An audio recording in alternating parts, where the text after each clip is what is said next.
Hey guys, welcome back to Falcons Central Radio on the Pro Football Central Radio Network. We are back on YouTube after several weeks on Facebook Live. This is only a temporary thing, but we wanted to let you guys know that today's show will be similar to what our past shows are. We're going to talk a little bit about some of the roster moves that the Falcons have undergone over the last 2 weeks since we did our draft recap 2 weeks ago. We'll talk about some of the emerging news from rookie minicamp that occurred this past weekend. We'll also talk about some of the updated news involving Devonta Freeman's contract situation. And as usual, we will answer you guys' mailbag questions at the end of the show.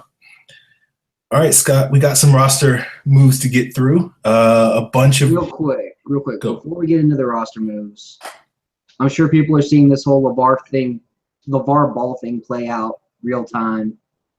And I just want to say, if we had a guest on our show and we had, one of our guests was a female and it was Gina or something like that, and someone disrespected a female like that, they would not be welcome. They would be told to get the fuck off the show. They would not be welcome. Don't disrespect women like that. Yeah, I feel the same way, Scott. My mother taught me to respect women in all situations. So, yeah, that's all. I'll leave it at that. But let's talk about the Falcons and let's get into these roster moves. The Falcons signed a couple of guys, a couple of undrafted free agents since we last did our show. The reports were, I think, at the time that they had signed linebacker Jermaine Grace, but I think it became official like that Tuesday or Wednesday after we did the show. They also signed wide receiver Reggie Davis out of Georgia. Interesting enough, they cut the other Reggie Davis that was a wide receiver on their roster today from Texas Tech. There can only be one, as they say. I think they signed the first one accidentally. Well, I mean, it's weird because they're both guys that were primarily like return specialists in college, and it was just weird that I don't know, this weird coincidence. Maybe you're right, Scott. So yeah, they brought in Reggie Davis, who was a tryout guy. Jermaine Grace is a full-fledged undrafted free agent. They cut Reginald Davis III. They cut Garrett Scantling, the guy who was the hurdle or whatever he was, track guy that they signed earlier this offseason. They also signed Tani Tupu, the D tackle from the University of Washington, who was an undrafted free agent with the Seahawks last year. Interesting enough, Tupu also played some fullback for the Seahawks in their season opener last year. They also re-signed Matt Sims, who was on the practice squad last year. And they signed center Cornelius Edison, who was a backup for the Bears for like 6 games last year. Basically, seems like Edison is there to replace Hugh Thornton, who retired. And they worked out – the reports were that they at least worked out ex-Chargers D-tackle Sean Lissamore and ex-Dolphins – I don't even know what the last team Andrew Gardner played for because he's a journeyman. He's probably played for like 8 teams in the NFL. But he played for Georgia Tech in college. Yeah. He's been in the league for a minute, but he just hasn't been able to stick anywhere. So the last time I think he played for the Eagles. I think he played for the Dolphins. I only really remember with the Dolphins, but maybe he was more recently with another team. Dolphins, Ravens, Bengals, Texans, Eagles, 49ers. There you go. So lot of teams. So, maybe the Falcons will wind up signing either Lissamore or Gardner at a later date or something like that. But any thoughts on any of those roster moves, Scott? I mean, Grace and Davis are going to be given shots to win jobs as returners or, special teams guys. Like Grace might be that last linebacker on the roster the way Josh Keys was. He might win the spot because he's solid on special teams, or he's like slightly better on special teams than Keys is and slightly better as a linebacker, and then be inactive unless there's an injury. Davis would be the same kind of situation. I don't really see Davis being anything. Tani Topu, he's okay. Like, I don't think that he's going to move the needle either as a defensive lineman or as a fullback. I think he's just kind of a body. And then Cornelius Edison, he was not good. I didn't like anything I saw from him. He's slow. He's just not good. And then Matt Sims, like, whatever. that's your guy who's going to close out preseason games this year. Awesome. Yeah, I don't really care about that. I'm surprised they cut Scantling without giving him a solid shot in camp and letting him learn about the offense and everything. That's the one move that kind of shocked me, but even then, he's never played football past high school. And I do legitimately think that the Reginald Davis thing was a mix-up by the front office. Okay. I think they legitimately signed the wrong guy. Or like, yeah, you're not the guy we thought we were signing. My bad. Very awkward conversation. Probably made him seem inept, but it happens. I'm glad they signed all the rookies. Those are easy deals to get knocked out. And the Falcons should be at about $8 million under the cap once we roll over June 2nd. And then Sean Lissamore, he's a one-tech. He's a career one-tech. So, I don't know. I don't understand why they would be looking at him other than the fact that he's just in there to push for preseason reps. Well, I think the value of Lissamore is he played a lot of nose in San Diego, but he also played some D and some 5-tech in their base defense, and so he has a little bit of that versatility that he can sort of play multiple roles if you want him to. He's not much of a pass rusher. He's a halfway decent run stopper. He's not necessarily the type of guy that is going to stand in there and just like be that run clogger that you want traditionally in a 3-4 nose tackle, which is why he wasn't overly successful playing in San Diego. I think it makes sense because the Falcons don't really have, if Grady Jarrett's going to be playing 3 technique for most of this season, which I think is a pretty safe assumption, there is no sort of solid or at least proven backup to Dontari Poe that can sort of take those reps last year that Bing Garland kept getting, subbing in for Grady Jarrett. If you're looking for a true one technique other than Dontari Poe, the Falcons don't really have that other than maybe Joe Villano or now that they got rid of Chris Mays, I wouldn't even say that. So I think Lissamore does give some bolsters that competition at the back end of camp. Probably wouldn't be a strong bet to make the roster, even if the Falcons did wind up signing him. But he is a guy that I do think could at least bolster competition just because with guys like Crawford and Hageman and Upshaw, who are your 3 primary backup D tackles right now, and Shelby, I guess, none of those guys are true D tackles. So getting somebody with some NFL experience in there to compete for a reserve role, I think would help, but not necessarily, change the world or anything like that. I'll agree there. All right, Scott. The Falcons had a rookie mini camp. I was trying to sit here and rack my brain of what were some of the news that came out of rookie mini camp that was interesting, and I couldn't really find anything. I was hoping maybe that you saw a headline, you read something that you were like, oh, that's cool. So I give you the floor. The funny thing about that is everything that happened in rookie minicamp was stuff that we could have predicted was going to come out of rookie minicamp. Oh, Duke Riley's full of energy. Oh, Tack's shoulder still isn't healed yet. Oh, we love all the personalities. Oh, they're all these hard-nosed guys that might not have had the best upbringings and want to come in and just knock heads. We know this. We know this about all these guys. There's nothing new that we got out of it, other than the team possibly officially making the move for Devondre Campbell to a strong side because Duke Riley took all week side reps. Yeah, it'll be interesting to see how that shakes out because, you look at the right guard position on offense, you look at the fullback position on offense. Other than that, there isn't a whole lot of competition going on for any of the sort of so-called starting positions on offense. Everything else is just really just guys competing to try to jump up to depth. Who's going to be the third tight end, Eric Saubert or Josh Perkins? Who's going to be the backup left guard? Is it going to be Trevor Robinson or Cornelius Edison or something like that? So it's one of those things. On defense, you're looking at the 11 starters, and I don't really see a whole lot of competition going on. The defensive line is sort of unique in the sense because regardless of who are the starters, you're still going to be playing 7 or 8 guys on a regular basis. So really the competition is just jockeying for how much playing time does certain guys get at certain positions and whether this guy is in the base defense, but is this guy also in the nickel, those sorts of things. So that's a little different. But outside of that, like, I don't think any of the secondary starting spots are really going to be competed over. And it's really just that weak side linebacker spot where you got Duke Riley, you have Devonta Campbell. And I'm curious whether or not,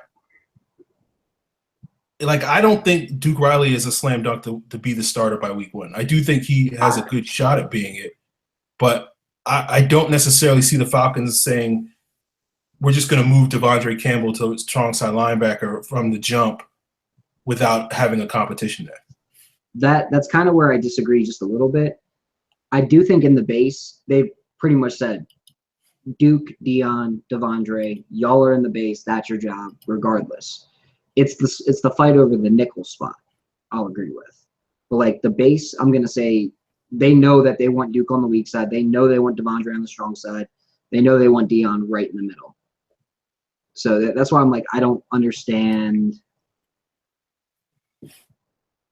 That's why I don't understand the actual, like, the competition, what the real competition would be. It's really just who fits the best in the nickel, or would either of those guys even play in the nickel?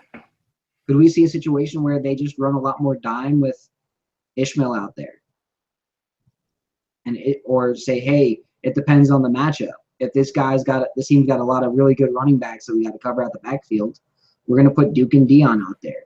This team's got a big old tight end we got to cover, like O.J. Howard against the Bucks. We're going to have Devondre out there in the nickel, and he's going to man up on O.J. Howard. And I think that also is really what they're trying to go for, is more of we've got the bodies, we've got the right bodies to make sure everything works properly, make sure everybody's got the right matchup on the field. I hear you on that, and I do think long term you're going to see those 3 guys be the 3 linebackers. I'm a little skeptical of whether or not we're going to see that right away this season. And to me, it all really sort of depends on how pro-ready Duke Riley is. And I guess from my perspective, we went through the growing pains of having multiple rookies starting last year. And I feel like even though Duke Riley is not going to have, be playing beside a bunch of rookies, I do feel like sort of going from Devonta Campbell getting all those weak side reps last year and going through the growing pains that all young football players go through, and then going to Duke Riley this year and having him go through those same growing pains is too much of a lateral move. Now, if Duke Riley comes into camp and plays his tail off, then I think the Falcons will be more than willing to go that route and literally outplays Devonta Campbell. But I also think the Falcons are also of the mindset of Campbell went through those growing pains, is much more prepared to handle the rigors of the NFL going into this season, and we don't need to have to force Duke Riley onto the field week 1. Now, if we get to week 8, week 9, week 10, then, yeah, I think, you start splitting reps with him, getting him a series here, a series there, like we saw early in the season with Weatherspoon and whatnot. Like, that makes perfect sense to me in developing him at an accelerated rate. But at the same time, like, I don't necessarily think it's just going to be like, oh, yeah, I think if you're trying to grow the defense, throwing a rookie out there, even though he's going into a situation that's much better than what the rookies went through last year because there's more experience there, you're still going to go through some rookie mistakes. And I don't necessarily understand why the team would want to do that just for the sake of what's the long-term plan? Like, you can just play, like, if Duke Riley isn't better than Devonta Campbell, why wouldn't you just play Devonta Campbell? I mean, that's the question I have. I think in the base, though, it's more, do you want Duke Riley out there, or do you want Phillip Wheeler? Do you want Duke Riley out there, or do you want Leroy Reynolds? Do you want Duke Riley out there, or do you want Josh Keys? And I think that's more of why they would just say, okay, we understand, Devondre, that you played weak side last year, but Devondre also saw some reps on the strong side last year too. He didn't see a full 100% at weak side. So we could see a situation where Devondre is playing strong side and base, weak side and nickel, playing 100% of the snaps through week 8 or 9 until Duke has his head fully on. And then once Duke's good, then you see them splitting reps. I don't think we're ever going to see one of them play over the other guy 100% of the time. I don't think we'll ever see that even in a single game. I think we're going to see those guys rotate out a lot because we're going to want to see them have the speed on the field, have the matchup on the field for any given play. Now, when it comes to Deon Jones, I don't think he leaves the field. And I think when you have a situation where Duke Riley's playing base reps, which is 40% of the reps at most, I think Falcons played like 30% of the reps on the base last year. So if you see 30% of the reps for the first, 8 weeks of the season, that's a good way to kind of work your way in as a rookie. And Riley has better instincts than Campbell did coming out. Yeah, I agree with that. I think Riley coming out is probably where Campbell's at now in terms of instincts at an NFL level. That might be a fair statement. So, I mean, I think you're talking equals there. So I think in the base you can get away with it early. And then later on in the season, you're like, okay, now is when we start working our matchups, start getting everything the way we really want it to. The real question is Tack McKinley on the front, not the linebackers. And we won't know anything about that till we see him in camp, if he's there at camp with his shoulder. And I think the only other thing that might have been interesting was Devonta Casey at free safety. And I kind of want to know your thoughts on that. I'm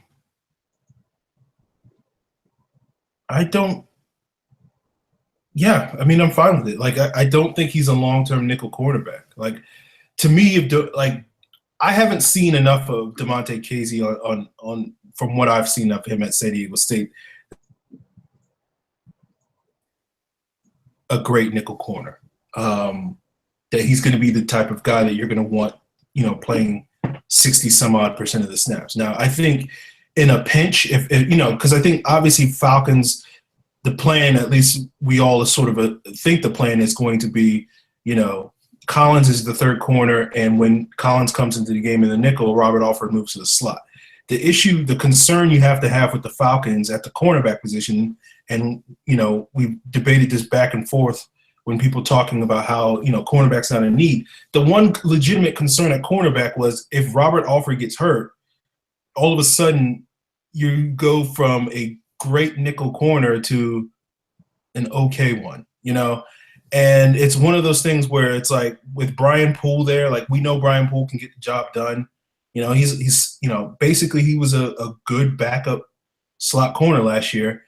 And the question I have with Devonta Casey is whether or not he's going to be an upgrade over that. Like, I can see the potential, but I don't think long-term he's going to be that guy. So I do feel like long-term his best situation is playing free safety. And I think, if you can get him, more reps there early on, the faster his development is going to be. Honestly, I don't really expect a whole lot of Devonta Casey this year. I think he'll get some occasional reps on special teams or whatnot. But, as far as contributing to the defense, if he's playing significant reps, it's either because I really underestimate his ability or a couple of guys got hurt ahead of him and, we had to basically Kamal Ishmael him or something like that and thrust him into a role that I don't necessarily know if he's prepared to handle quite yet, but we'll see. I think long-term he was picked as that depth nickel corner, depth free safety kind of hybrid role. Like, hoping he can be like, I'm not saying he's going to be Tyrann Mathieu, but hoping he can be a playmaker off the bench in that nickel situation, like a destitute, like living on the streets Tyrann Mathieu. Okay. I think it's going to be interesting what the Falcons do with free safety because I do think, and this goes back to some of what we're talking about with the base defense. I do think ideally the Falcons want to get to a point where their free safety is able to drop down into the slot and cover guys. Like you take a team like Dallas, right? Like to me, with a team like Dallas, you want your base defense out there because their offensive line is too good to play nickel against, in my opinion. You can't have soft fronts. You can't have a 6-man box against Dallas's offensive line because that's just playing to their strengths. So you're going to play a lot of base defense. The problem is what happens when Dallas goes to their 11 personnel, which they use quite a bit with, Dez and Terrence Williams and Cole Beasley. And in the future, Ryan Switzer is going to be somewhere on there, probably replacing Williams. And so what you want ideally, I think, from the Falcons defense, matchup-wise, you want to be able to play base against those guys, but be able to drop your free safety down into the slot to basically be a slot corner to cover the Cole Beasley or the Ryan Switzer, and then maybe rotate Keanu Neal to the back half, and he'll play that single high role. And then you can still have a big enough box with 7 men in the box so that you can deal with their running game. And I don't know if the Falcons are quite prepared to play that way. I think, obviously Ricardo Allen has history as a cornerback, so, he can do the job. He should be able to do the job somewhat. Whether or not he can lock down Cole Beasley, remains to be seen. I think that's one of the reasons why Brian Poole's going to be counted on to be more of a free safety than a cornerback. And I think Casey, all three of those guys have the skill set to do that. And I think that's the long-term goal of the Falcons. The question is going to be whether any of those guys emerge to be not only good playing that single high role, but also being able to play at a high level, playing that slot corner role. And, I think that it's a matter of time. We got 3 options there. Eventually someone through the power of competition is going to emerge. Whether that guy sort of emerges as the definitive solution by the end of this season, I'm a little skeptical of that, but I think long-term we will see that guy begin to emerge at some point in Atlanta. And I think Casey, Allen, or Poole could all wind up being that guy, just, who actually goes out and proves it. I agree. Now, I did want to say I just ran the numbers, and Matthew and Casey do have interesting comparisons in terms of their athleticism coming out of college. So I'm not saying that it's possible they're the same guy, but I am saying that they might be able to be used similarly. But I agree with you. They are trying to get that free safety down in the box, have better run defense, have the ability to cover the guys in the slot. So the pick made sense there. Yeah. Now, we got a lot of reports on Devonta Freeman and his contract situation. In terms of at least getting feedback from Devonta directly in the last couple of days about how him and the Falcons are in terms of that situation, and people sort of questioning, is this going to be a situation that gets worked out long term? But at least from what Devonta was telling the media, him and the Falcons seem to be on the same page as far as, where the negotiations are going to go. There's been speculation throughout the offseason that the Falcons might approach him before training camp. There's been speculation that they'll wait till after the season. We didn't get, or at least I didn't see any clarification on whether one of those two paths is going to go. But it sounds like as long as they're on the same page, it doesn't really matter. As long as, we're not going to get to a situation come this summer where Devonta is complaining about his contract. So we don't have to worry about that anymore. Devonta confirmed that he had no intention of holding out or anything like that. But he also said that he wants to be paid like an elite running back, which I think makes perfect sense. Scott, do you have any comments on Devonta's updates to his contract situation? I'm not really worried about Devonta Freeman re-signing with the Falcons because it's going to happen. It's obviously going to happen. They're probably talking money right now. He wants to be here. They want him to be here. I guarantee you they're not too far off. It's probably like Devonta's like, I want 5 years, $42 million. And they're probably like, we'll give you 5 years, $37 million. And it's just in the details. And they're not even really worried about the rest of it until we get closer to training camp. And then once they get right before training camp, they'll re-sign them. How many times have they done that with Roddy White, with Matt Ryan, with Julio Jones? When you look at the Falcons and who they've re-signed through the years, and you look at their roster, whenever they've had a situation where the guy wants to be here, they want the guy to be here, they get him re-signed. Trufant signing as early as he did was a little bit of a surprise, if I'm going to be honest with you. I thought Trufant was going to take all the way through training camp. Yeah, I'm with you on that. I didn't expect Alford or Schrader to sign during the season the way they did, and they gladly signed. They said, whatever, we'll sign. So the fact that like Devonta Freeman's deal isn't done yet, I'm not worried about. Now, if we're in like September, October, that's when I'm going to be like, all right, maybe we should worry a little bit that we may not see Devonta Freeman as a Falcon next year. But even then, I still think they'll franchise him and be like, hey, you're our core running back. We need you. We're going to franchise you and then work out something long term. But Devonta is not the guy who's a huge distraction out of his group either. It's his agent. And once the contract's done, the agent shuts the fuck up. Like, if your contract is done and you're good and you're one of the top 5 paid players at your position and you're an agent, that's not a client you worry about until they're, like, cut or some injury happens or something crazy happens. Outside of that, you're just like, all right, cool, my guy's good. My guy's fine. I'm going to let him do his thing, and then I'm going to go worry about my other clients. And that agent's out of your hair once the deal's done. But they're not going to get anything done until probably mid-July. Okay. Yeah. I'll be curious to see if they get it. Like, most of this offseason, I've been thinking, they'll just wait till after the season, or they'll wait till midway through the season like they did with Alford and Schrader last year, and just basically, like, let him get a couple of games under his belt and make sure he's, having he's on pace to have another great season, and they'll do a deal. But there's always been a lot of talk about they'll try to get something done before training camp, which if it happens, like, it's all good. Like, it's a situation where, to me, it's never been an issue of whether the Falcons should re-sign Devonta. I think he definitely is deserving of getting a new deal.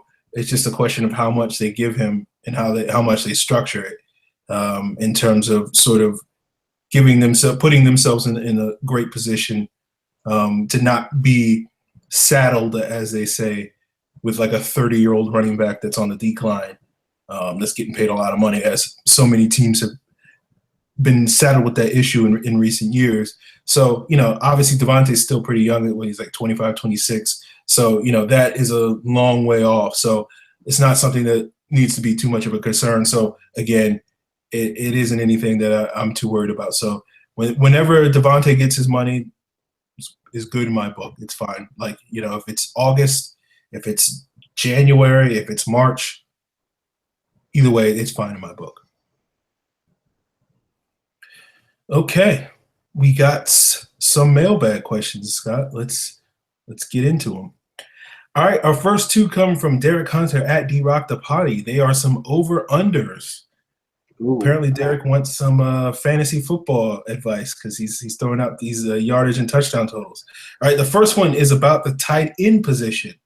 He lists the over-under for each of the top 4 tight ends on the Falcons roster. He wants to know, with Hooper, over-under 680 yards and 7.5 touchdowns. Toilolo, 150 yards, 2.5 touchdowns. Let's do each player one by one. Okay. Because I feel like that's going to be easier. Over-under, we'll make it a segment for right now. For Hooper, I'm going to say under. I know Ryan likes to hit his tight ends. I know he likes to use them effectively. But I think he's going to be – I think Hooper is going to be a featured piece of the offense. But it's still an offense that has Taylor Gabriel, Julio Jones, Devonta Freeman, Mohamed Sanu, Tevin Coleman, like all these other weapons you got to throw to. So I'm going to say under. I'm going to put it – I would handicap it at 606. 600 yards, 6 touchdowns. And that's still a great season for him in his second season. Yeah. I looked it up the other day when Derek asked this question. 680 yards, at least the last couple of years, would put him in the top 10 of tight ends in yardage. So I'm going to go with under. Like, maybe a year or two from now, I think Hooper could be there in terms of a top 10 tight end from production standpoint.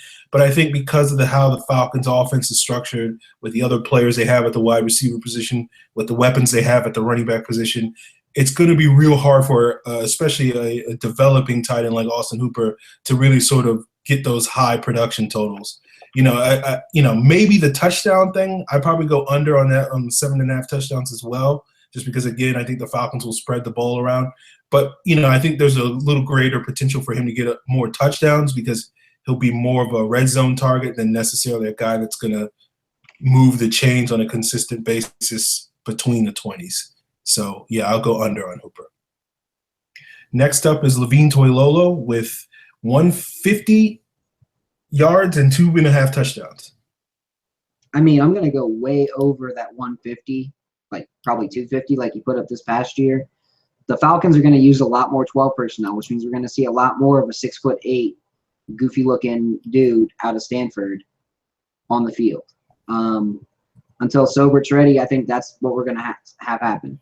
They gave Toilolo money because they know they're going to use him. They may finally use him in the red zone some more. I'm going to go over on both numbers. I think he's going to put up probably 300, 350 yards, and I'm going to go with 4 touchdowns because I think he's going to get targets in the red zone. I think they're going to say, we're going to go big in the red zone, have Julio, Hooper, Toilolo, Sanu. Use that as the main red zone set and go from there. And have your 6'2", 6'2", 6'4", and 6'8" options on the field. I'm going to go way under on this one. I think Toilolo's numbers are going to fall off of a cliff this year. I think we're talking about a guy that may catch, maybe at most is going to catch maybe 15 passes. And last year he only caught 13 passes last year. Yeah, but last year, this is the thing. He averaged 20.3 yards per reception last year. Like, there's no way that his career average prior to that was like 7.1 or something like that. So it's one of those things where it's like, even if he catches more passes this year, his numbers, just if he's even like better than his career average, and average is like 9 yards a catch, then he'll still fall under 150 yards. So I'm going to say under on Levine Toilolo. I don't expect him. I think he's going to catch 25 passes on 40 to 45 targets. I think that's a realistic number to expect as a number 2 tight end in this offense. I don't see it. I think it's based on what I've seen with Sark. I don't think he's going to come close to that. So I think it's going to be like 10, 15 passes for like 120 yards at most. All right, Josh Perkins, over under 200 yards and 2.5 touchdowns. I'm going to say under. I don't even know if he sees the active list every week. I'm just going to put that out there. Yeah. Like if you ask me combined with Perkins and Saubert, so I'm giving away my next answer, I would say under 200 yards and 2.5 touchdowns. So yeah, I'm with you there. I think the only way we see significant playing time for either one of those guys is if either Hooper or Toilolo get hurt. It's just like the third tight end will be in the mix, but it's not going to be on regular enough basis to get those sort of yardage week in and week out. Now, maybe they get one or two starts in absence, and then they go off in those games and maybe pad their totals a little bit more. But yeah, I'm gonna say under on Perkins as well as Saubert. Yeah. Okay. Yeah. Let's go to the rest of the offense, and or with a little bit of defense with Derek. The first one is over under Matt Ryan 4,900 yards, 33 touchdowns, and 10 interceptions. So I think he's going to continue to throw a lot of touchdowns. He threw 38 this past year. I know his career average is something like 30 over his first 9 seasons. And he's kind of he's a median, like 30 touchdown kind of guy. But I think he'll throw 36. Yeah, but I'm saying, like, if you take out his first 3 years when he was really learning the game. Okay, I'm just saying, like, he's only thrown for over 30 touchdowns twice in his career. It's usually like 28-ish. I do think something clicked in him last year, though. And I think he's going to end up throwing around 30 to 35 touchdowns. So if I had to guess, I would say I would go with the high end of that, and I'd say he's going to throw 35 touchdowns. And I'm going to go over. Yardage, I think he's going to be under. That's not to say I'm thinking he's taking a step back in his game, but I would say his average year since 2012 is about 4,600 to 4,700 yards. So I think we're going to see him right in that same range, 4,650 yards. I'm going to go 35 touchdowns. I'm going to say 10 interceptions right on the dot. I'm not going to go over or under on that, like plus or minus 1. I don't know. So I'm still questioning myself on that. Like, I don't know what's going to happen there.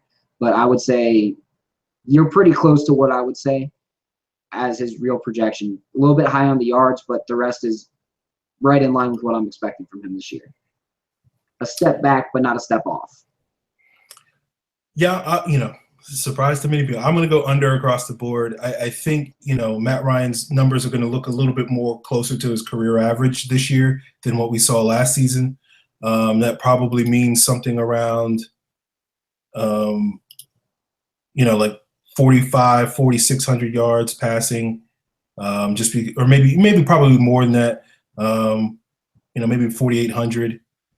With probably like 28-ish touchdowns and probably a few more interceptions because he had a couple picks that were dropped last year.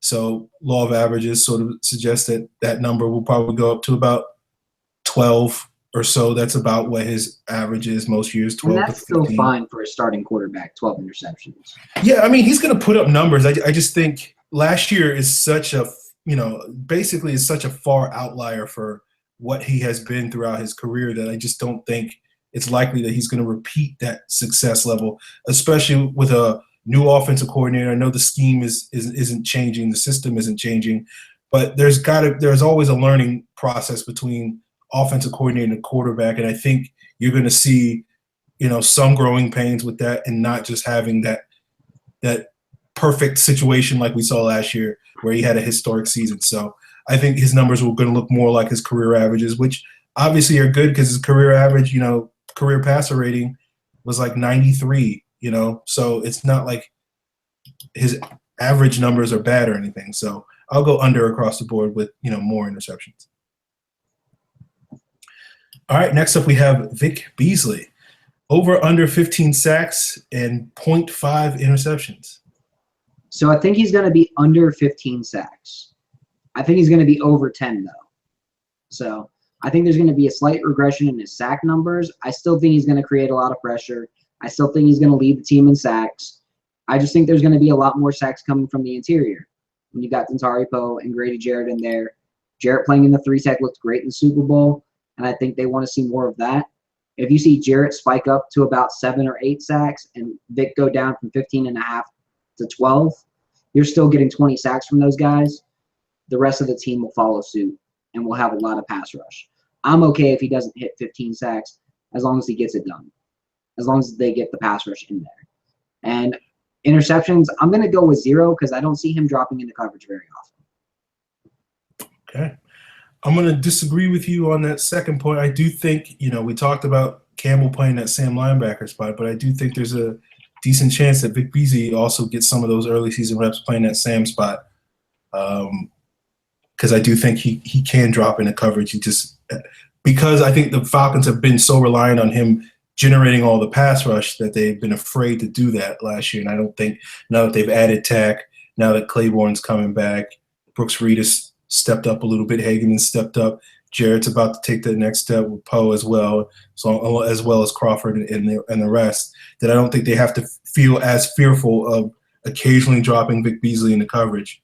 So it's not going to be something that he does a lot, but I think we'll see it a couple of times a game. So I'll say he'll go over on the interceptions. I'll say he goes under on the sacks. I'm sort of expecting Vic to get somewhere between 8 to 10 sacks this year, not a monster year. I think, to me, the key with Vic Beasley isn't how many sacks he gets, because I think the sack production kind of inflates sort of where he is, the perception of him as a pass rusher a little bit. I think the more important thing with Vic Beasley is to get more pressures and to do that more consistently and not just sort of get 2 or 3 sacks against some really bad right tackles, but to be able to go against some of the better right tackles that he will face this year, which he doesn't face a ton of premier guys. So he should be able to feast on some of the lesser guys again.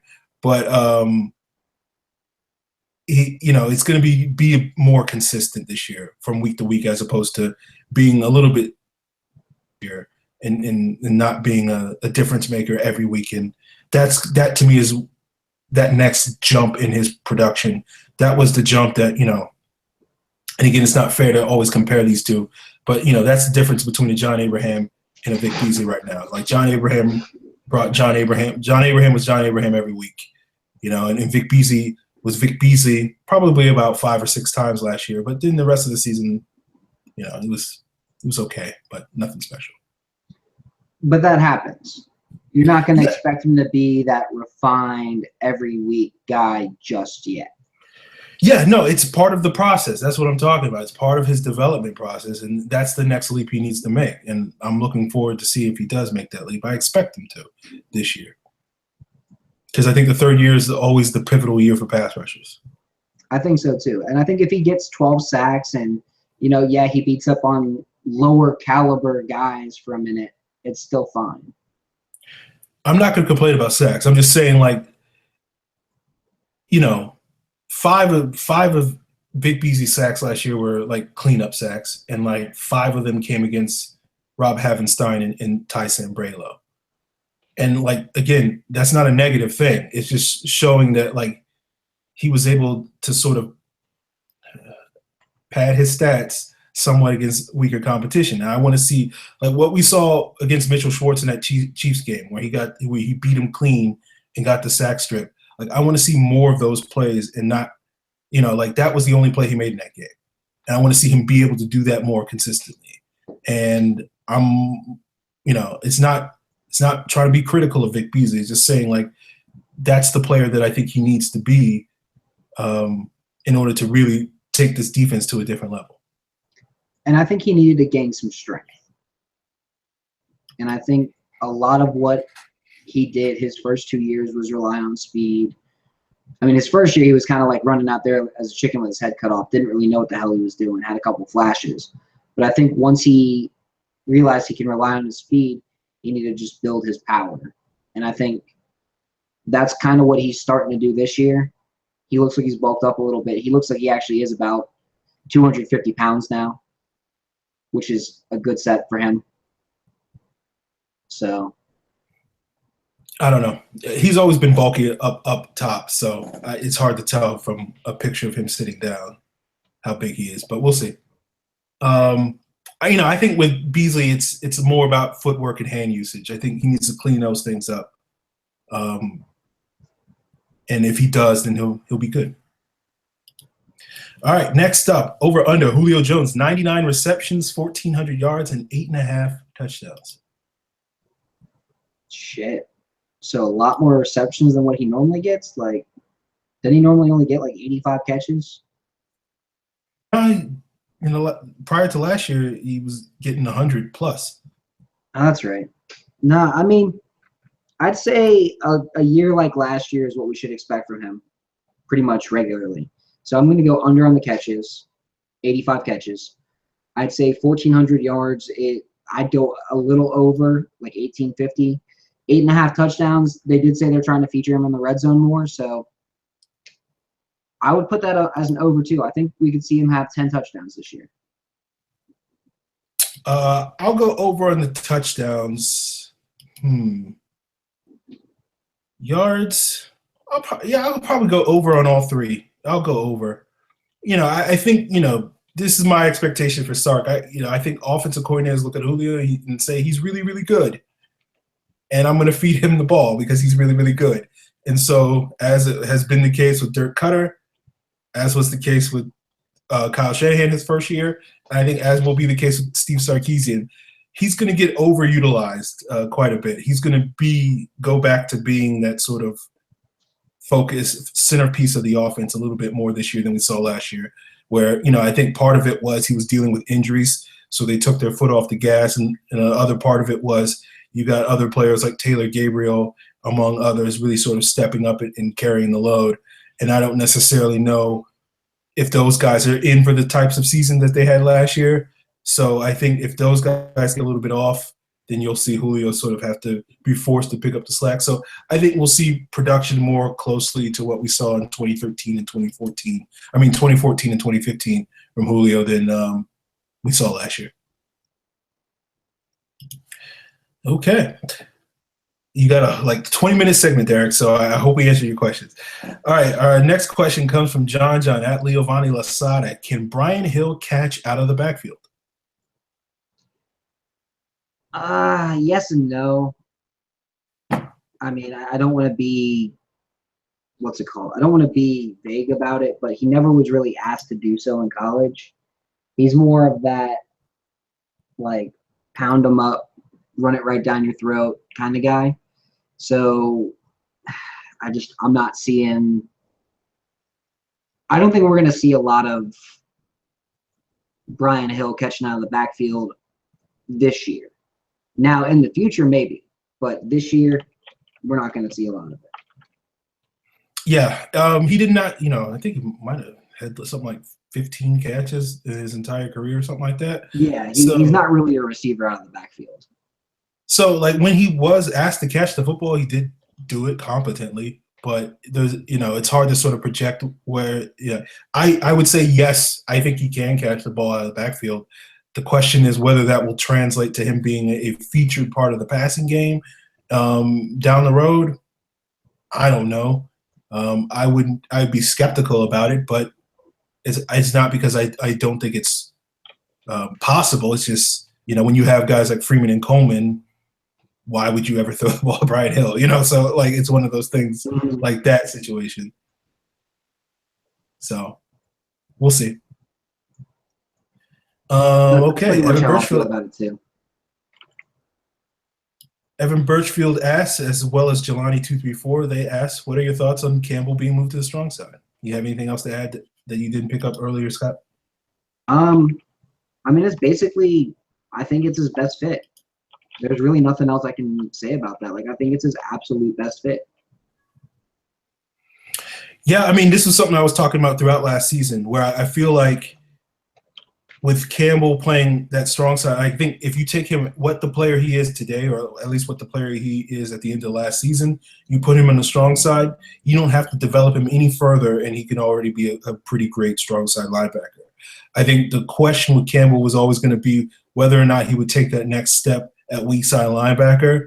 The selection of Duke Riley suggests that the Falcons have at the very least added an insurance policy in case he does not take that next step.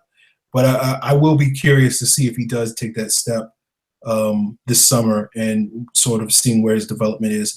If he winds up being, just a strong side linebacker, I think it'll be a great fit for him and he'll be successful at it. So, my earlier discussion of that wasn't necessarily be like it's a bad thing if Devonta Campbell's playing the strong side linebacker. But it is one of those things where it'll be interesting to see what happens with him and sort of whether he can continue his development or we'll see. I don't know. All right. Leovani Lasada asks, should we play 500 ball if the division opponents start off the season below 500? I think that's what he's trying to ask. I mean, you can. Like, if you're saying, should the Falcons just focus on trying to play 500 ball up until the division games, I think Falcons should try and win every game every week, regardless of who they're playing. Now, should we hope for 500 ball if the Falcons are like 7-3 heading into those final 6 games? Yeah. I mean, because then you're going to be 10-6 and probably win the division. But obviously you want more than just that. Yeah, I don't really understand the question, so I don't know if I don't really get that question either. I mean, I think if you're asking me how the Falcons should play, they should play to win every game. Period. To me, taking the foot off the gas to me is sort of falling into the same trap that the team fell into in 2013, where you're just like, oh well, we'll just turn it's not basketball, where you're playing these 82-game seasons and you have Tim Duncan and you have LeBron James and you're like, okay, well, we need to rest these guys and they'll turn it on when the time. No, you have to. Football is a game where you have to play every game like it's your last game because there is no such thing as, well, we can just turn it on when we want to. Like that, that's what the Giants basically have been trying to do. Those 2 years they won the Super Bowl, but every other year other than those 2 years, they basically missed the playoffs. So, you can't just turn it on. So, if that's what you're asking, John, and I would say no. I don't know. Yeah, I don't All really. right. Yeah, I don't really get that question. Abraham Luez asks, what are your thoughts on the new Injustice 2? Non-football question. I haven't really played many video games in a while, so yeah, there's that. My thoughts are this. I played a little bit of the first Injustice. It was a pretty cool game. I'm not really into fighting games. I've seen the commercials for the new Injustice. Looks pretty cool. Not going to get it, so there you go. I'm not a Yeah, fighting game guy. I'm a button masher, so I'm not going to learn all the combos. That takes way too much time and energy. I might get Madden. I might get there's really not much that I'll get, honestly. Like maybe Madden. Yeah, I haven't bought a video game in like 3 years. Yeah. There you go, guys. All right.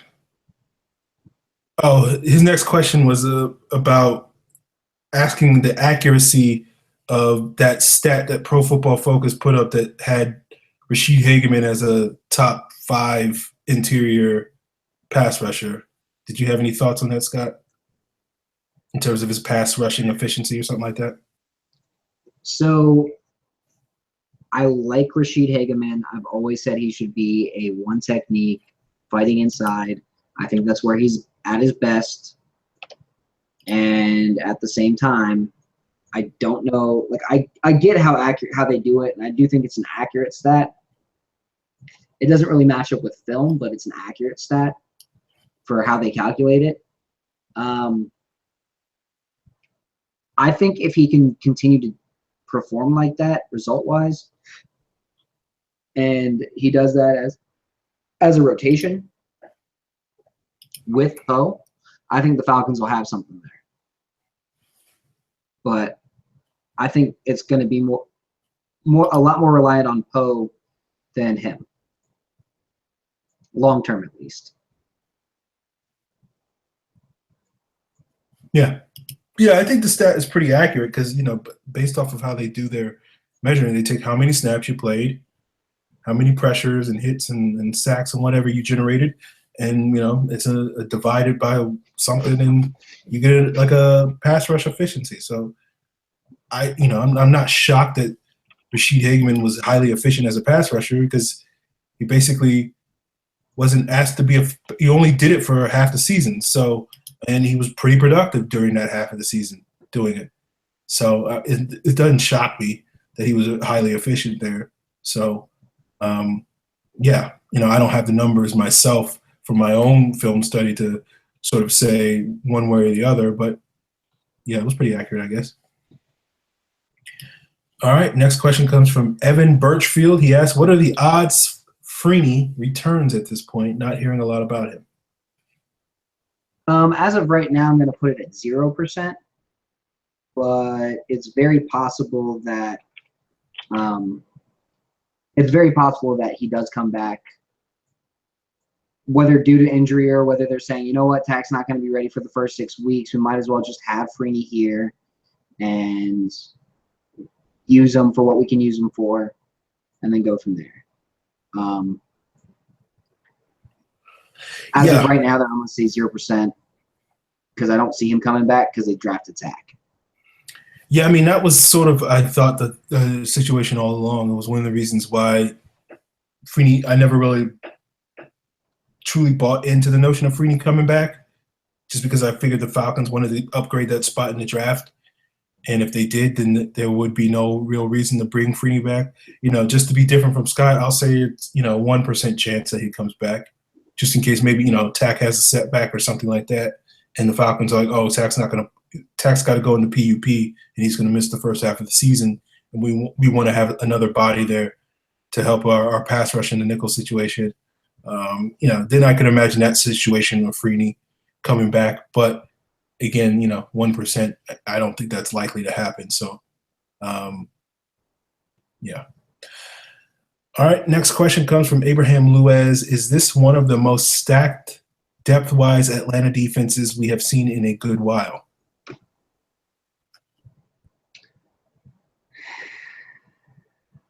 I mean, I would say that it's definitely one of them.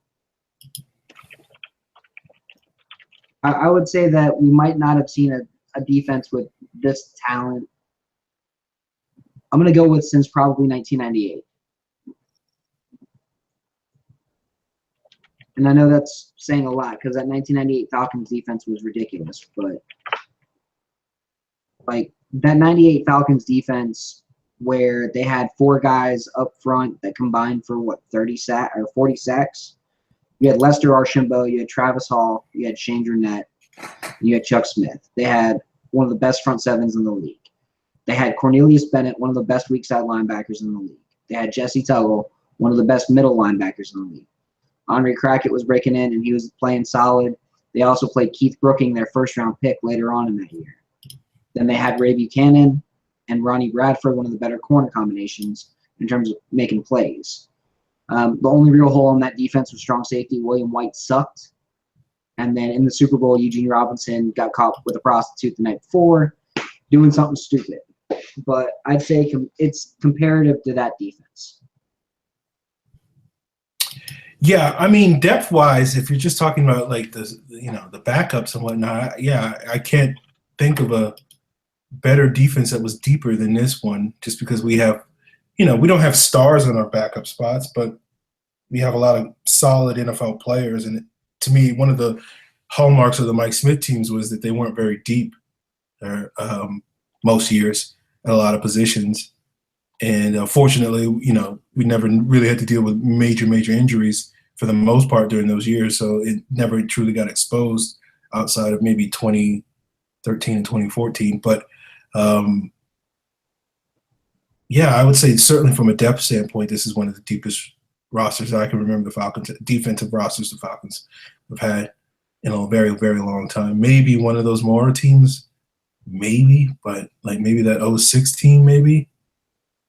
Nah, maybe not. I don't know. I'm blanking on whether that team was deep. So disregard what I just said. I don't know. Okay. Evan Birchfield asks, with Thornton retiring, is it Wes Schweitzer's job to lose? I'm on the Ben Garland hype train. I think Wes Schweitzer will probably win that job when all's said and done. I think that is probably the ideal person they want for it. I can't see a situation where Schweitzer doesn't win the job unless he gets hurt. I think they basically drafted him to say that they were going to groom him for that role. I do think Garland stands a decent shot of winning that job, but I think it's always been Wes Schweitzer's job to lose. I think it's been Wes Schweitzer's job to lose since October. I don't think Thornton was being signed to be the starter. He was signed to be a body in case Wes Schweitzer fell flat on his face. And I think, in that situation now, Ben Garland's sort of the insurance policy in case that happens. I don't think Schweitzer will fall on his face, but it is one of those things where I feel like, all along the Falcons have been planning on starting Wes Schweitzer at that right guard spot in 2017. So, yes, the answer to your question, Evan, is it is Wes Schweitzer's job to lose, and that has been the case for several months. All right. Falcons Andy asks, with the suggestions of signing Orlando Franklin, how important is scheme fit for offensive linemen? Offensive lineman scheme fit is one of the more underrated things about playing the position. Honestly, there's very few positions where it matters more. Like, it matters for the defense. Yeah, it matters for the offense. But I feel like offensive line, if you don't have the right guys for your scheme, you're probably not going to have a good setup. You're not going to have good lanes open. You're not going to have good pass protection. So you do need offensive line. It's what the whole offense runs off of. If your O-line sucks, your offense probably sucks. Unless you're the Seahawks and your quarterback can pull rabbits out of his hat. Or rabbits out of his ass. Like, somehow, some way, you need guys who can go up there and fit your scheme on the offensive line. That being said, I think people focus a little too much on is this guy going to fit the scheme? Is this guy not going to fit the scheme? Just go back to the history and see how they played. See what schemes they played in. That's how you know whether they fit it. And you can actually watch them play in the scheme.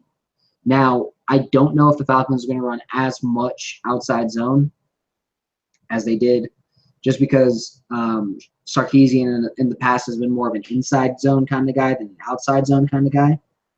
And he likes to run a lot more gap concepts from what I've seen. But even then, you still have to have the right guy in the scheme. You still have to have the right guy who can do everything you need him to do. Question is, can Orlando Franklin really pull? Can he run like he would have to for the outside zone? You probably have to lose a little bit of weight, get a little bit of the excess poundage off, be a little better conditioned than what he was in San Diego. He got a fat payday. He got a little fat. In San Diego, he didn't look very good. I went back and watched him. I liked what he did in Denver, though. I thought he was a little bit lighter. He was able to move a little better than what he was doing in San Diego. It's like every other football player who goes to San Diego. He looks like he kind of let himself go. Too many fish tacos. They're so good. I think, look, I think, scheme fit really does matter for offensive linemen. I think it is very important because if your scheme is asking guys to execute certain types of blocks and they're not capable of executing those blocks, your offensive line is going to suffer quite a bit. I think one of the issues why the Falcons' offensive line was inconsistent under the previous regime was because they had a bunch of players that didn't really sort of fit the scheme that they wanted them to play. Like Sam Baker's a perfect example of that. We played a more power man blocking sort of scheme that prioritizes creating push up front. And that was like the worst thing that Sam Baker, he was never good at that. And it was one of the reasons why I think he was very inconsistent in that scheme early on. Now, eventually he was able to sort of polish up his game enough that he could get by, once we got to 2012. But it was one of the reasons why I think throughout the early portions of his career, he really struggled blocking for this team.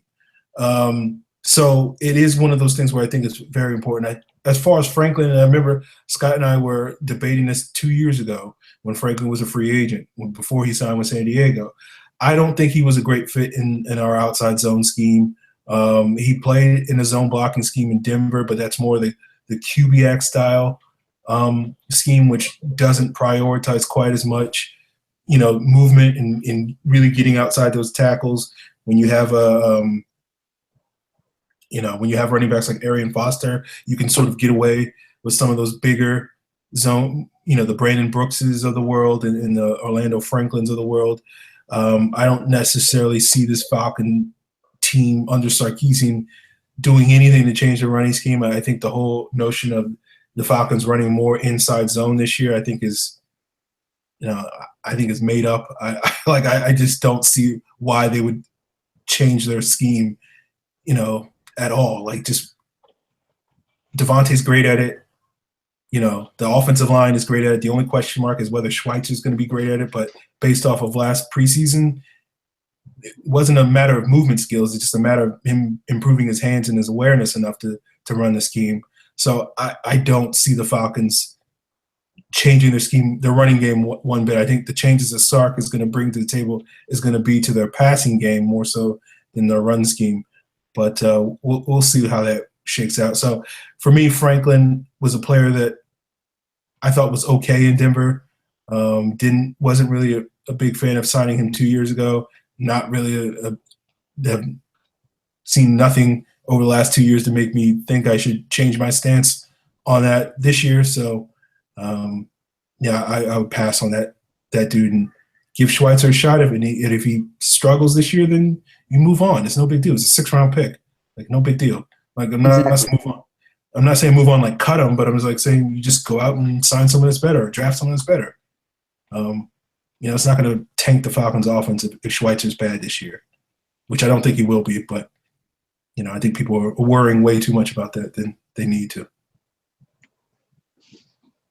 All right, next question comes from Andy again. He asked, do you think Jalen Collins continues to improve? Ooh. I mean, I think everybody on the roster needs to continue to improve, but I think Jalen will continue for sure. I mean, it's going to be what, his third year now? Yeah.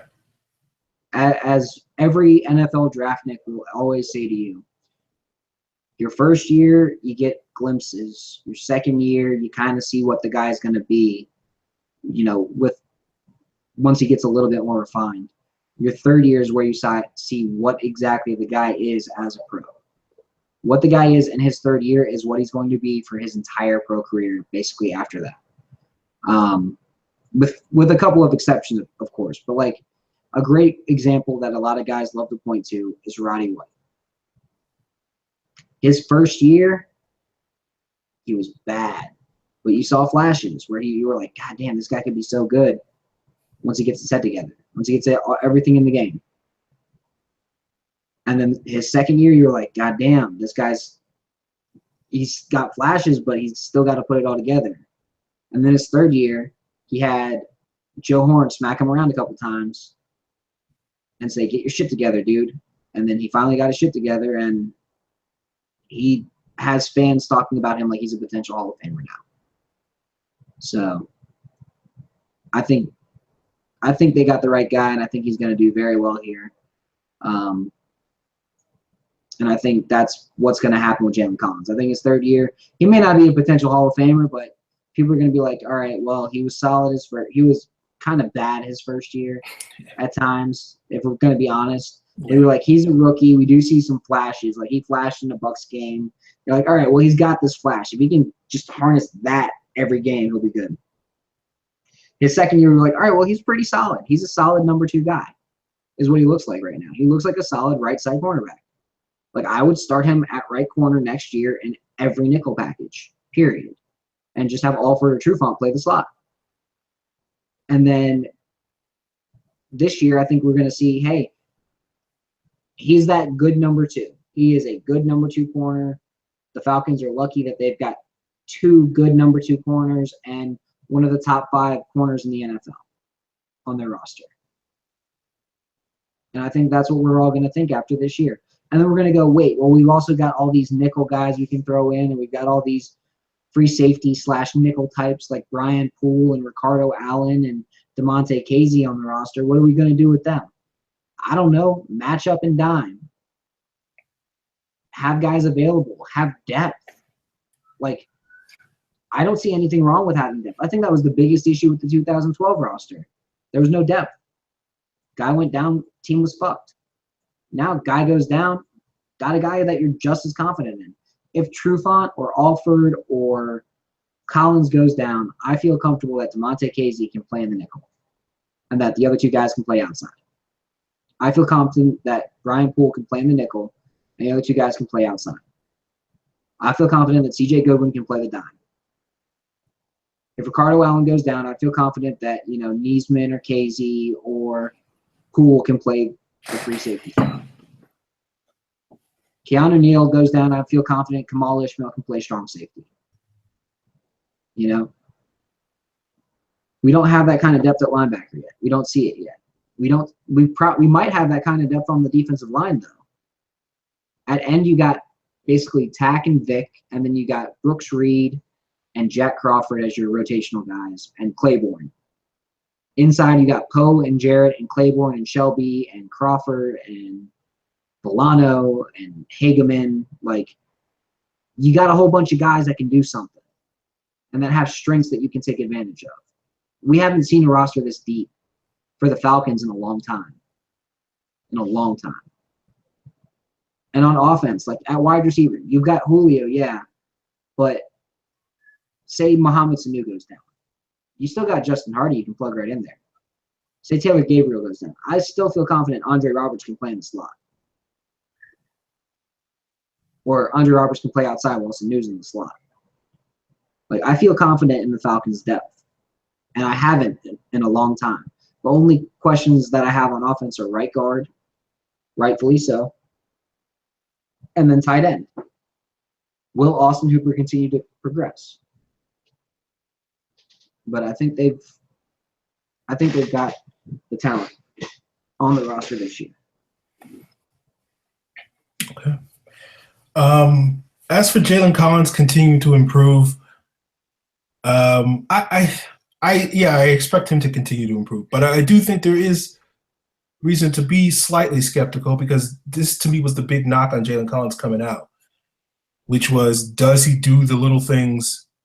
Does he work hard in practice to do all the things that he needs to do to get the maximum amount of ability? And, that was one of the criticisms that his own coach, Les Miles, had for him coming out. He was basically saying the reason why he didn't play up until that last year at LSU was because he didn't practice hard enough. And, based off of the first year and a half of him playing in Atlanta, there wasn't any reason to think that perception of him had really changed. Obviously, once he got on the field, both at LSU and in Atlanta last year, his play sort of showed out and he stood out on the field. The question is going to be, is he just going to be a quote-unquote gamer and play well when he gets the opportunity to play, or is he going to do all the little things that he needs to do to really refine his game to become the complete and top-level consistent starting cornerback that he is certainly capable of being? Jalen Collins has the potential to be an outstanding cornerback in this league. He has the potential to be one of the 15 to 20 best cornerbacks in the entire league. And it's really going to depend on whether or not he's going to do all the little things, refining his technique, understanding how to use his hands, improving his awareness, all those sort of things that you need to do as a cornerback. Is not just going out there on the field and just running around and chasing guys and whatnot. And I feel like so far he's been able to rely on his athleticism for the most part and get by and be successful that way. But where the Trufants and where the Alfords were able to make that next leap was doing the detail stuff. And I do think you can question whether or not Jalen Collins is going to do that. We'll find out, this summer and in this season, because he'll have that opportunity.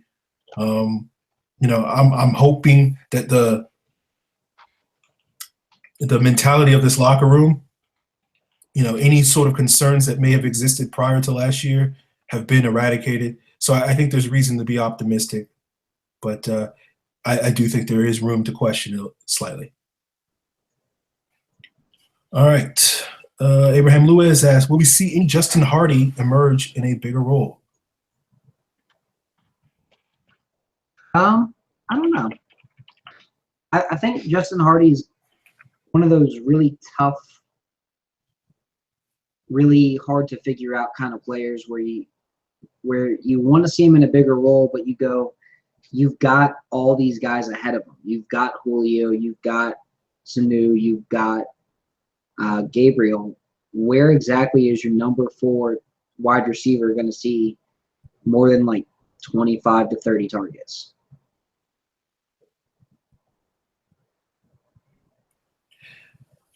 Yeah, it's going to be tough for him. I do think he'll get some more opportunities just because I think the Falcons offense, the biggest change that Sarkisian is going to bring to the Falcons offense is a lot more 3 wide receiver sets. And because of that, you're going to need to rotate your guys in to keep them fresh. So Hardy should get more reps than he did last year as the 4th, sometimes 5th wide receiver. I think the thing that hurts Hardy the most is Sanu, because I think they're basically very similar in terms of their skill set.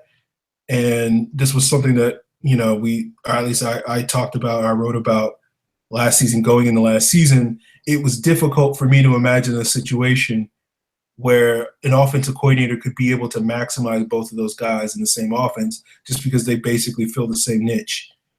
They're ideally slot receivers. They're ideally short intermediate guys. They both are, possession types of receivers that don't really have the speed to stretch the field.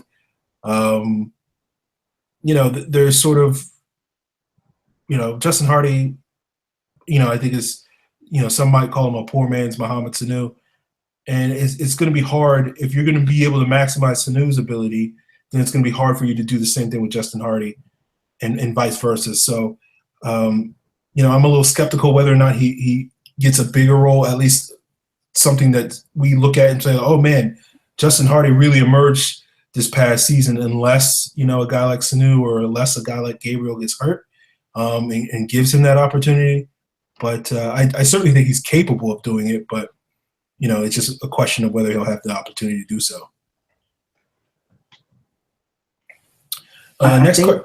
Oh, go ahead. I'm sorry, Scott. Just to compound on that, to kind of go in with the thought, I think the way you maximize a guy like Hardy and a guy like Sanu on the offense is if you get a lot of those second and like 3 to 6 range and third and 3 to 6 range, you have both those guys on the field running those underneath routes while you have that tight end that can stretch the field, while you have that wide receiver that can stretch the field, and have those guys running those underneath routes.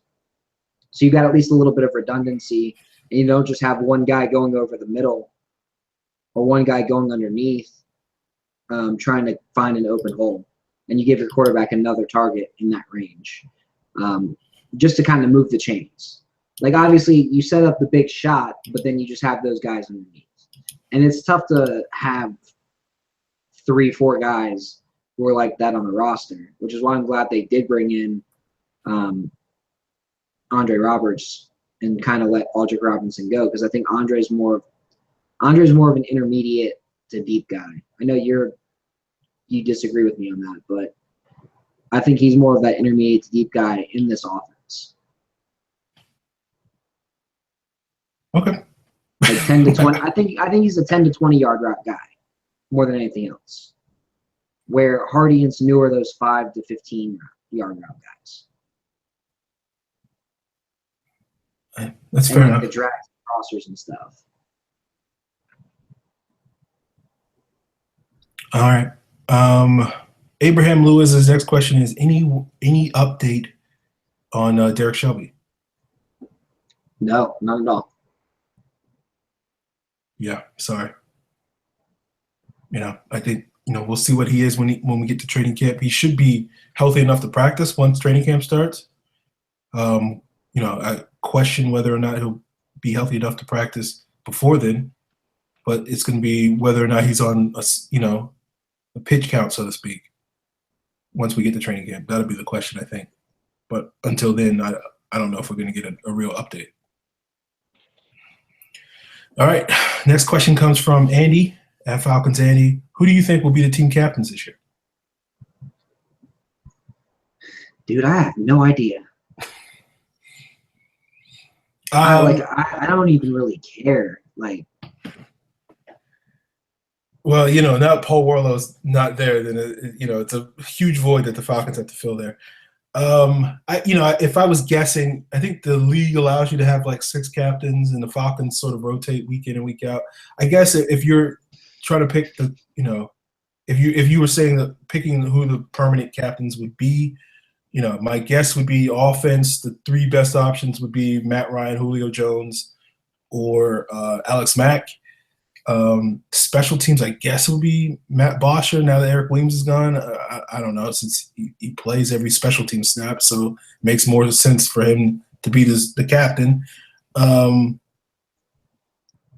Defense, because we're so young, I don't necessarily know if they'd make any of last year's rookies the captain. And so Trufant, I know, was a captain for week 1 last year. I don't know, maybe Ricardo Allen, maybe Vic Beasley. Yeah, I guess. Trying to think of guys that have been around a little bit longer than 1 or 2 years. All right. Falcoholic Matt asks, can you put mayo, Dijon mustard, and horseradish sauce all together on a single roast beef sandwich? I'm going to say yes, but there is a caveat. You got to take all those ingredients, throw them in a bowl, and stir them together first so that you have an even amount of each substance on your sandwich the whole way through. Because if it's inconsistent, you get too much horseradish in one bite, or too much Dijon in one bite, or too much mayo in one bite, you're just like, ugh. You want to have that consistent flavor the whole way through. Yeah, I mean, I guess you could do this. I'm not an anti-mayo person, but I don't know if I would put mayo on a roast beef sandwich. I just feel like that's just not a good marriage. Like the mustard and the horseradish, yeah, that makes perfect sense to me. I think you need a little bit more flavor than mayo is bringing to the table. Mayo is I don't know. Mayo works on Oh, certain types of sandwiches. I don't know if it works well, on roast beef. that's why you add the Dijon mustard and the horseradish, so that you get the extra flavor. Yeah, no, I'm just saying I would just leave the mayo out, but like it's not going to ruin it. So sure, we'll go with it. My question is, roast beef sandwich, are you adding at least some sort of cheese to this? Are you adding maybe some turkey as well? Like, I don't know anyone who eats just roast beef and bread. Like, that to me just doesn't sound appetizing. So I imagine this is like the kind of roast beef sandwich I would make, where it's like roast beef, a slice of cheddar, this sauce on it, maybe a tomato, another slice of bread. There you go. Well, I mean, I know Arby's sells roast beef sandwiches with just roast beef in the bread. So I'm not going to Arby's ever. So I go to Arby's. It's I not don't usually because get the roast beef sandwiches. So. It's not because I'm like anti-Arby's. I'm just sitting there, and when I think of going to fast food, Arby's is like choice number 10 on my list. Like, I go through in my head, what would I go eat for fast food? If I want a burger, I'm going to go to like Hardee's, or like maybe even a McDonald's. If I want chicken, I go to Zaxby's or Chick-fil-A. If I'm in a place that's got Raising Cane's, I'll go to Cane's. It's just think Zaxby's, but better. If I want like a sub, I'm going to get like a Jimmy John's. I never just say, hey, I want roast beef, one of those Arby's roast beef sandwiches. I would rather have a Jimmy John's roast beef sandwich and just have a sub than have an Arby's roast beef sandwich. Like, I'll go to Arby's if I'm like, you know what I haven't had in a while? I haven't had a turnover, one of their Jamocha shakes. Like, that's when I go to Arby's. Not like, oh, I want a roast beef sandwich, because that's like the worst thing on their menu.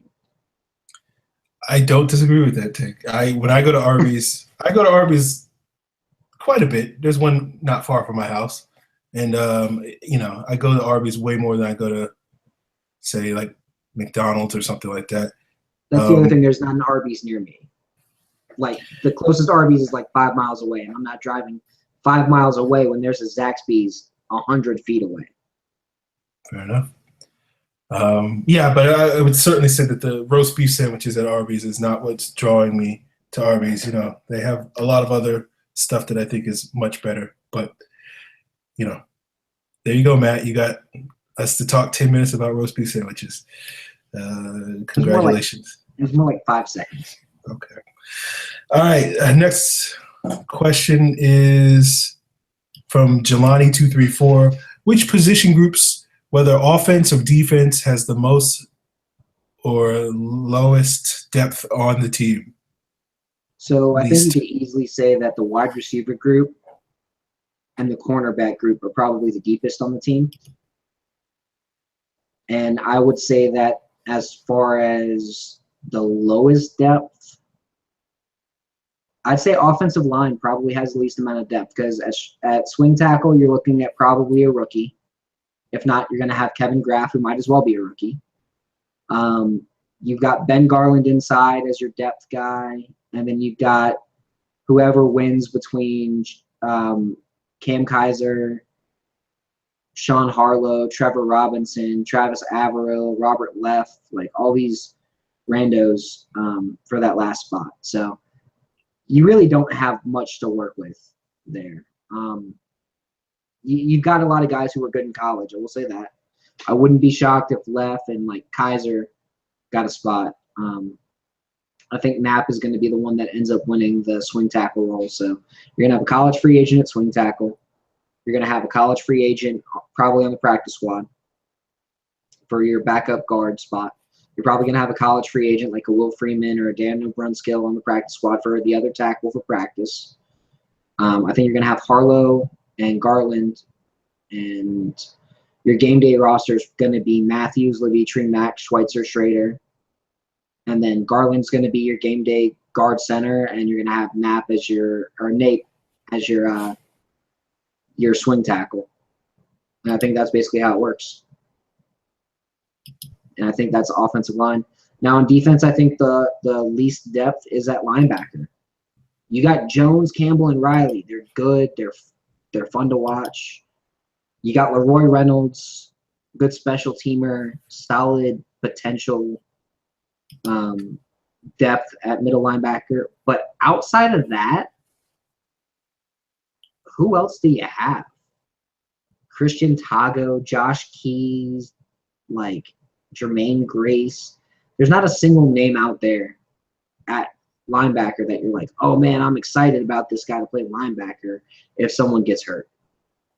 So, I mean, that's another spot that I think Atlanta will probably draft another guy next year in the 4th or 5th round and just take a linebacker. Even though they got 3 good young linebackers, they'll take another one.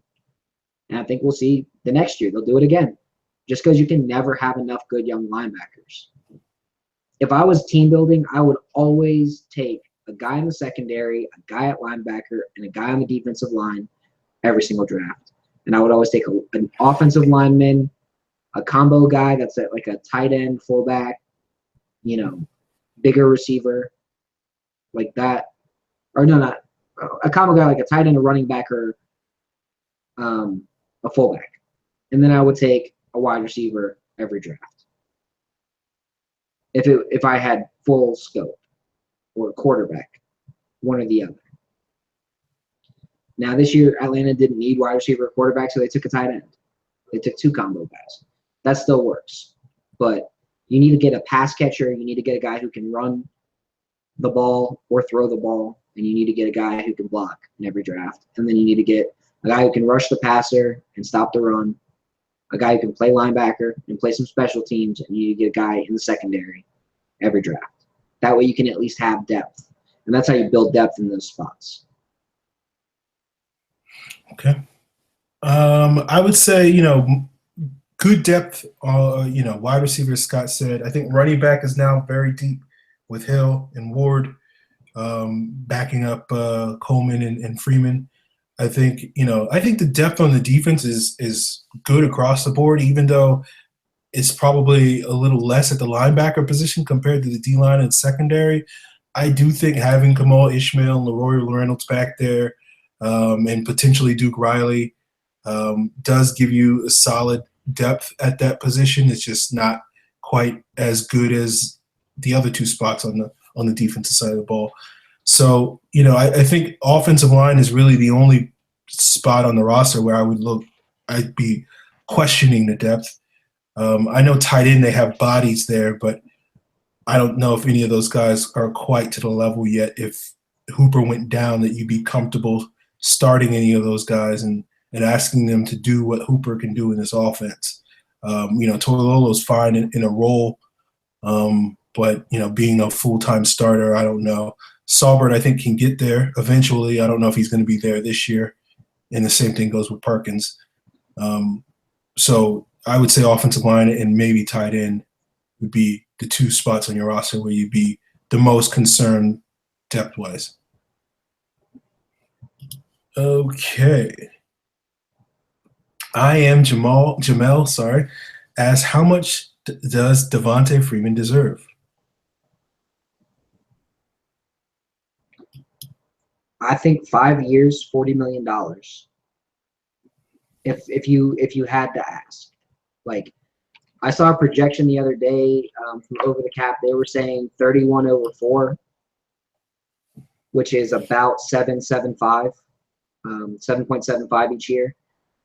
40/5 is 8 a year. So, I'm right in range with what Over the Cap is thinking. I think you got to structure it to where that 3rd year is really his biggest year. Yeah. I think, deserves an interesting spin on the question. How much does he deserve? I don't know. He deserves as much as he can get, I guess. I expect him to get something in that $7 to $8 million a year range. Probably closer to 8. To me, I think the key with sort of structuring it is getting it so that you can sort of get out of it in 2 years. So if you're thinking similar to basically the contract that Mohamed Sanu sort of signed, where he signed a 4-year, $32 million deal or was it 5 years? 5 years, $32 million deal. And, it's really just like a 2-year, $14 million deal. And I think that's ultimately sort of what you're looking to sign Devonta for. 2 years, maybe like 15, 16 million. Most of that being guaranteed money. I think you could get away with signing him for 3 years.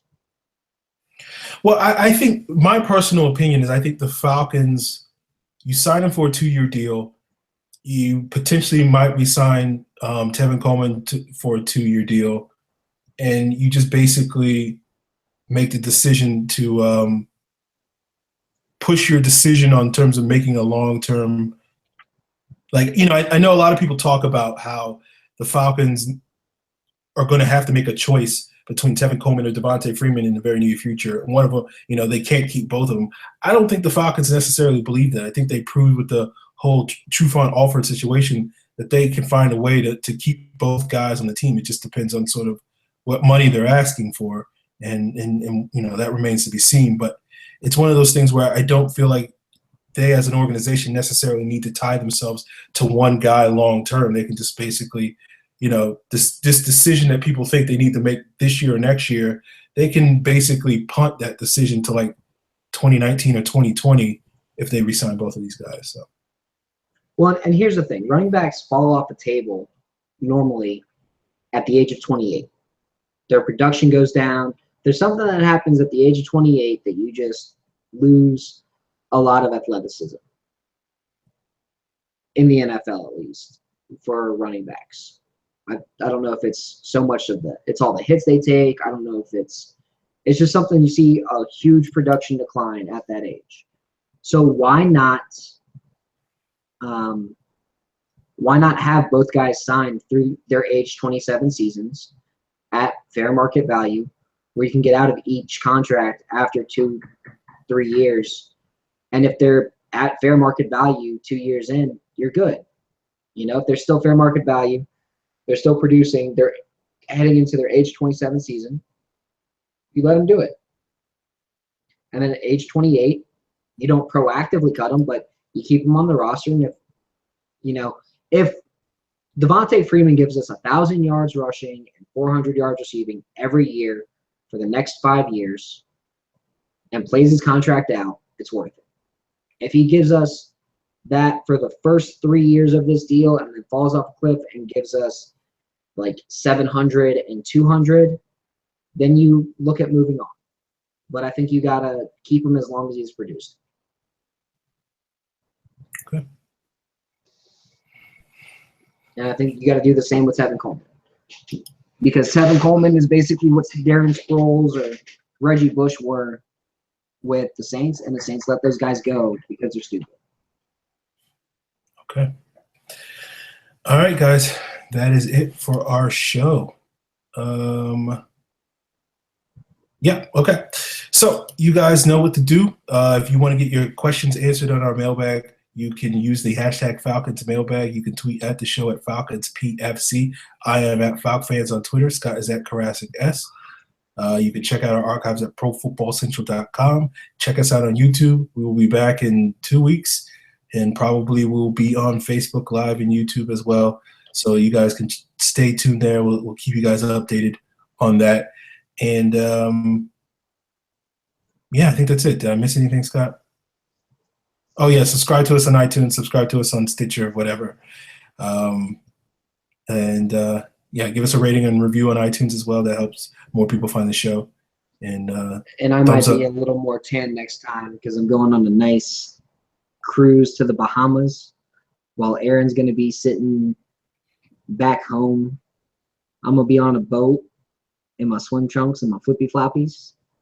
Aaron's going to be at work straight flipping copies, as the great Lonely Island would say. Okay. There you go. Can't end the show better than that, I guess.